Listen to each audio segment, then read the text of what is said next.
Aprender a enfocar la atención en una sola cosa es bastante difícil en estos tiempos, en un mundo lleno de atracciones. Pero ¿cuándo es una patología? Es el tema que vamos a tocar el día de hoy en Soluciones.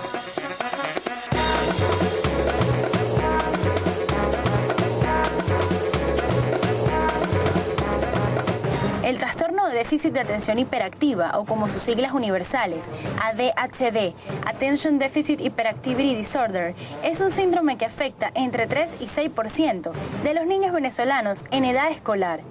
Y los síntomas por los que puede diagnosticarse implican dos bloques básicos: el déficit de atención como tal y la presencia de una conducta hiperactiva e impulsiva.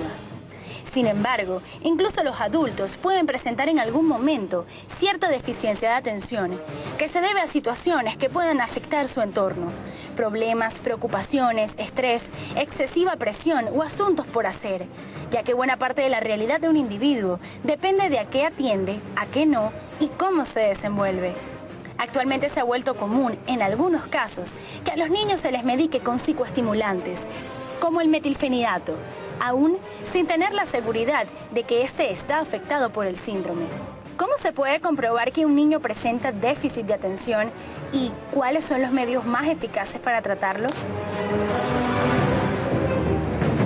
El trastorno de déficit de atención e hiperactividad es el tema que estamos tocando el día de hoy. Lo hicimos por sugerencia de los tuiteros que tienen esta preocupación. Hay muchas mamás preocupadas porque no saben cuál es el mejor tratamiento o cuál es el tratamiento más acertado, más efectivo para aquellos niños en edad escolar que tienen o que presentan este trastorno. Además, cómo identificarlo. Y para eso hemos traído a las expertas. Tengo aquí a Ana María Ríos, quien es psicóloga infantil y juvenil, y Doris Gicherman, quien es psicopedagoga, directora de la unidad pedagógica Doris Gicherman. Las he traído en principio para que la gente que no sabe de esto entienda y cuáles son los síntomas. ¿Cómo diferenciar una persona que simplemente es despistada por el mundo en que vivimos, además un mundo globalizado, la sociedad pues de la tecnología y de la información, que nos distraemos? Cuando no nos concentramos en una cosa estamos despistados, somos desobedientes, o cuando realmente es un trastorno, es una patología. Bienvenida, buenos días. Buenos días. ¿Quién quiera comenzar? Bueno, gracias por dedicarle un tiempo a esta enfermedad. Realmente lo que se conoce como el trastorno por deficiencia de atención es un trastorno neurobiológico.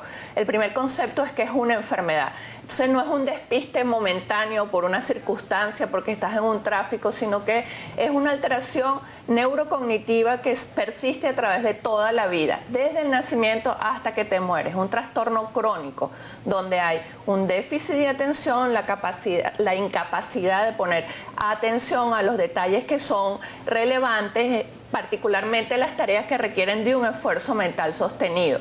Los niñitos cometen errores por descuido, no hacen las tareas, prefieren ver televisión que dedicarse a estudiar matemáticas. En matemáticas salen muy mal y eso se acompaña generalmente por impulsividad y a veces puede ser o no por una conducta hiperactiva. Lo importante de esto es que el trastorno por déficit de atención es una enfermedad neurobiológica. Ahorita, cuando hablan de neurobiológica, estamos hablando ya de que, y aquí entra parte de la psicopedagogía, es que ¿cuál es la forma de orientar esto? ¿Es realmente una cuestión que debe ser medicada, porque estamos hablando de neurobiológico, o es algo que se puede tratar desde el punto de vista conductual? Bueno, hay que, como dice Ana María, hay que chequear realmente cuál es la frecuencia en la cronicidad digamos, las manifestaciones del niño o del adolescente, hasta incluso el adulto, para uno ahí poner el tratamiento o las estrategias a ofrecer para que haya eficacia y éxito en su conducta. Eso se va a observar en la repetición de conductas en un tiempo más o menos de 6 meses, en forma repetitiva. ¿A partir de qué edad? Mira, mejor hablamos desde 6 en adelante. No, el trastorno es una enfermedad genética transmitida familiarmente y está presente. Hay niñitos que al año tienen accidentes porque son hiperactivos. Ok, pero realmente se tiene que empezar a discriminar desde el punto de vista pedagógico, desde el momento en que el niño está enfrentando la parte académica, porque si el niñito tiene inmadurez todavía para haber, digamos, cubierto las psicofunciones básicas, hay un antecedente familiar X de una muerte o alguna emocionalidad que apareció, hay factores, como dijiste tú al inicio del programa, la globalización y todo lo que nos describe en el ámbito diario, uno tiene que realmente discriminar eso para poder entonces ir a los pasos subsiguientes de lo que significa atenderlo y con el equipo multidisciplinario determinar si es la enfermedad, como dice la doctora, porque de verdad es lo que la gente debe tener presente. Usted habla de una enfermedad crónica, pero a pesar que es una enfermedad que se puede tratar, ¿es mejorable? Fíjate, es muy importante el concepto que es una enfermedad, es un trastorno. Es una condición que tiene alteraciones neuroquímicas.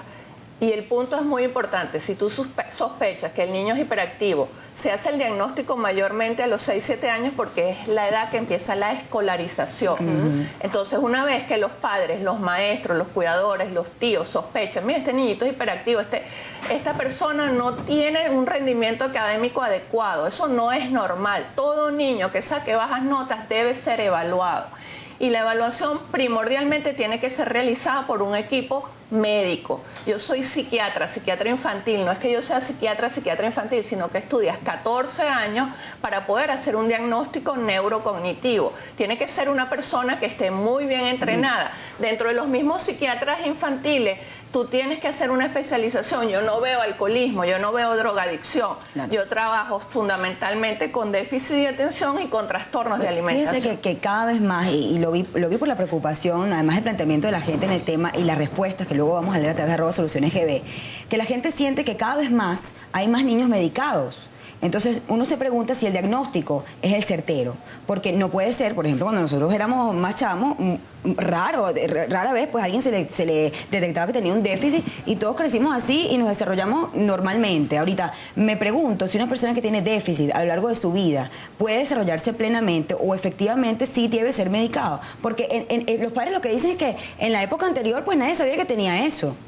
Mira, el déficit de atención es una de las primeras patologías de la psiquiatría infantil. Se conoce desde 1900. Si tienes un buen diagnóstico, lo primordial es hacer el diagnóstico. Tú no puedes medicar a un asmático y lo que tienes es un cáncer de pulmón.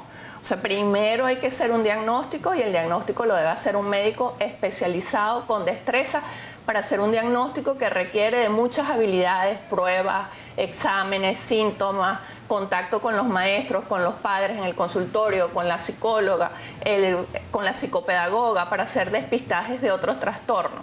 Es una enfermedad que se diagnostica más, pero la prevalencia, como dice Doris, ella tiene la misma prevalencia que es universal. La prevalencia en 5 continentes, 15 países, incluyendo China, Alemania, oscila entre ese porcentaje. Héctor Beer dice que es entre 1 y un 15%. La prevalencia estimada hasta en América Latina es un 5 o un 6%. En un salón de clases, por ejemplo, ¿cuántos niños con déficit puede haber? Ahora, en el salón puede haber entre 20 y 25 combinados con las dificultades de aprendizaje. Y tienes que también, con lo que se llama learning disabilities, con las dificultades de aprendizaje, y tienes que discriminarlo de acuerdo a las competencias de esa criatura.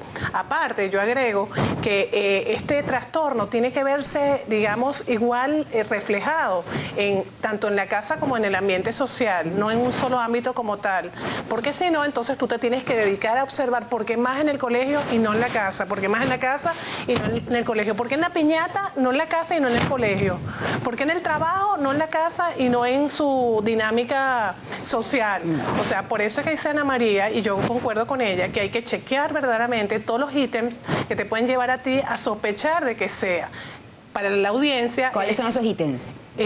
Todas esas conductas que expresó Ana María, hay que darle al público confianza y tranquilidad que la buena noticia, que trabajando correctamente podemos hacer de esta gente exitosa, y ejemplos hay en el mundo porque ellos se pueden apoyar, no solamente en el medicamento, si es verdaderamente necesario, sino en la ayuda de una buena secretaria, un buen tutor a la hora de estar, digamos, trabajado en la parte académica, una buena competencia educativa. Que tenemos que trabajar, que nuestros profesores también además que hemos hablado de la edad escolar, pero esto es un déficit que también afecta a los adultos, además que no fueron diagnosticados en una edad correcta, en edad escolar como tal. Vamos a hacer una pausa, pero sí quiero al regreso que me hablen de cuál sería, digamos, la efectividad de aplicarle un medicamento a personas que tienen déficit de atención, trastorno, y también cuál sería, qué tan efectivo sería el tratamiento psicopedagógico que ustedes aplicarían a sus pacientes. Hacemos una pausa y regresamos con más de este tema. Leo su mensaje a través de @solucionesgb.